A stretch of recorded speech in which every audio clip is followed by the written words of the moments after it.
1989년 7월 24일 홋카이도 지역을 관할하는 경찰들은 다이세스 상계의 구로다케 산에서 출발해 이사이다케 산을 목적으로 등산하던 중 조난당한 남성 2명이 있다는 신고를 받습니다. 신고를 받고 출동한 경찰은 헬기를 동원해 산 주변을 수색했고, 수색 도중 정상적인 등산로에서 조금 떨어진 곳에서 나무로 만들어진 SOS 구조 신호를 발견합니다. SOS 신호에서 멀리 떨어지지 않은 곳에 조난자가 있을 거라 판단한 경찰들은 인근을 수색하던 중 길 잃은 조난자들을 발견하고 그들을 무사히 구조했습니다. 구조 이후 간단하게 사건 조사를 하던 경찰이 조난자들에게 SOS 구조 신호에 대해 물어보자 구조된 조난자들은 어리둥절한 모습을 보이며 나무로 SOS 구조 신호를 만든 건 우리가 아니라고 말했습니다. 이 말은 즉 또 다른 조난자가 있다는 뜻이었죠. 경찰은 급히 헬리콥터를 띄워 2차 수색에 나섰습니다. 경찰은 SOS 구조 신호가 있던 곳에서 동물에게 물린 자국이 있는 100골의 파편과 4개의 카세트 테이프, 테이프 레코더, 부적 등 각종 유류품을 발견합니다. 발견된 유골은 즉시 아사히카와 의과대학으로 보내져 DNA 감정에 들어갔고, 감정 결과 유골의 주인은 20, 30대의 여성인 것으로 밝혀졌습니다. 그리고 감정 결과를 들은 경찰들은 큰 혼란에 빠졌습니다. 경찰들이 혼란에 빠진 이유는 당시 유골 근처에서 발견된 카세트 테이프 속에 1982년부터 1984년까지 방영된 애니메이션 초시공요새 마크로스 및 요술공주 밀키의 주제곡, 애니메이션 관련 라디오 방송 등이 녹음되어 있었는데, 라디오 방송 녹음 이후에 젊은 남성이 큰 소리로 하나하나 끊어서 외치는 구조 요청 소리가 2분 17초간 녹음이 되어 있었기 때문입니다.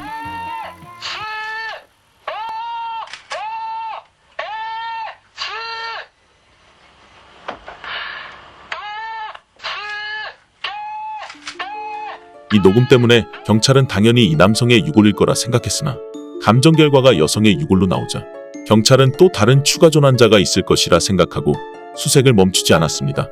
첫 수색 이후 사흘이 지난 1989년 7월 28일 두개골을 포함한 인골, 카메라형 삼각대, 남성용 농부화가 발견되었습니다. 그리고 추가적으로 아이치현 고난시에 거주하던 한 회사원이 1984년 7월에 아사히다케 산에서 행방불명이 되었다는 사실도 알게 됩니다. 해당 남성은 평소에도 카메라를 자주 들고 다녔으며 애니메이션 주제가를 자주 녹음했다는 지인의 증언과 함께 SOS 조난신호 근처에서 발견되었던 부적이 해당 남성의 거주지 근처 신사에서 파는 부적이라는 것까지 확인하게 됩니다. 이를 토대로 경찰은 SOS 조난신호가 만들어졌을 당시 1984년 7월에 행방불명된 남성이 다른 여성과 함께 조난되었을 것으로 추측하였으나, 그 당시 아사히다케 산에서 실종된 여성에 관한 데이터는 찾을 수 없었고, 실종되었던 남성 또한 혼자서 등산을 한 것으로 밝혀졌습니다.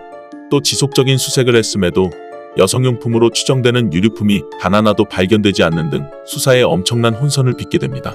그렇게 시간이 흘러 1990년 2월 28일 사건의 실마리가 풀리지 않자 경찰은 유골에 대한 DNA 재감정을 요청합니다. 그 결과 이전에 발견된 유골에 대한 DNA 감식이 잘못되었고, 재감식을 한 결과 해당 유골은 1984년 7월에 행방불명된 남성의 유골이 맞는 것으로 밝혀졌습니다. 긴 수사 끝에 이렇게 수사가 마무리되는 듯 했으나 몇 가지 의문점이 남았습니다. 첫 번째는 조난자가 만든 SOS 구조신호입니다. 당시 나무로 만들어진 SOS 구조신호는 가로 2에서 3m, 세로 5m가량의 엄청난 크기였습니다. 이 정도 크기의 구조신호를 만들기 위해서는 크기가 큰 자작나무 색으로 이상은 쌓아 올렸어야 했는데, 그렇게 큰 구조신호를 조난으로 인해 체력이 온전치 않은 성인 남성 혼자서 만들기란 쉽지 않은 일이었을 겁니다. 설령 혼자 만들었다 하더라도 그 큰 나무를 옮겨서 만들 바에 그 체력으로 정상적인 등산로를 찾아서 탈출하는 게 더 쉬웠을 거다라는 의견이 지배적이었죠. 두 번째는 녹음된 음성 내용입니다.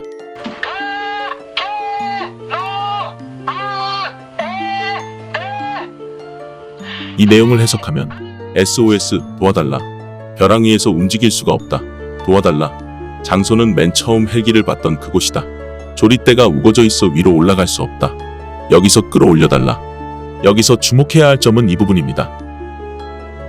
언뜻 들으면 지나가는 헬기를 발견하고 구조 요청을 보내는 것으로 생각할 수 있습니다. 그러나 장소는 맨 처음 헬기를 봤던 그곳이다, 이 말은 함께 있던 누군가에게 외치는 말로 들리죠. 분명 남성은 혼자 조난을 당한 것으로 밝혀졌는데 누군가 있었던 걸까요? 그리고 남성은 이 내용을 왜 녹음한 걸까요? 세 번째 의문점은 남성이 알린 위치입니다. 남성은 벼랑 위에서 움직일 수가 없다고 말했습니다. 그러나 녹음기가 발견된 장소 주변은 벼랑이 존재하지 않는 곳이었습니다. 이로 인해 당시 일본에서는 애니메이션 주제곡이 녹음된 걸로 보아 해당 남성은 소위 말하는 오타쿠일 가능성이 높으며 그 녹음은 생을 마감하기 전 그가 남긴 흔적일 것이다. 누군가에게 타사를 알린 것이다. 살인마가 능선 주변에 숨어 미리 녹음해둔 카세트로 조난자를 유인하고 살인 후 현장을 벗어났을 것이다 등 다양한 추측들을 제기했으나 이에 대해 아직까지도 명확하게 밝혀진 사실이 없어 이 사건은 일본에서 가장 미스테리한 사건 중 하나로 남게 되었습니다. 당시 아사히다테 산에선 정말 많은 사람들이 조난을 당했는데 그 이유는 아사히다테산 능선부엔 금고바위라는 커다란 바위가 있습니다.